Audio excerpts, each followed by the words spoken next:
Juan's rainbow എന്നാണ് ഈ കേക്കിന്റെ പേര്.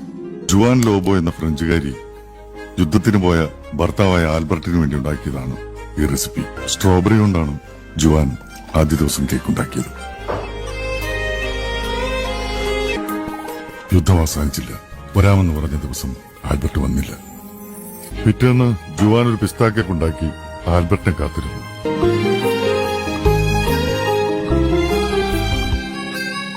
പുള്ളിക്കാരൻ വന്നോ? വന്നില്ല. അവൾ അത് സ്ട്രോബെറി കേക്കിനോട് ചേർത്ത് വെച്ചു. ജുവാൻ തന്റെ മുറ്റത്ത് ആദ്യമായി കായ്ച്ച ഓറഞ്ച് മരത്തിൽ നിന്നും പഴുത്ത ഓറഞ്ചുകൾ നോക്കി പറിച്ചെടുത്ത് കേക്കുണ്ടാക്കി കാത്തിരുന്നു. യുദ്ധം അവസാനിച്ചു. 3 ദിവസത്തെ കാത്തിരിപ്പിനൊടുവിൽ അവൾക്ക് ഏറ്റവും ഇഷ്ടപ്പെട്ട ചോക്ലേറ്റുകളുമായി ആൽബർട്ട് വന്നു. അവൾ അത് അവനു വേണ്ടി കരുതി വെച്ച കേക്കിലേക്ക് ഒരുക്കി ചേർത്തു.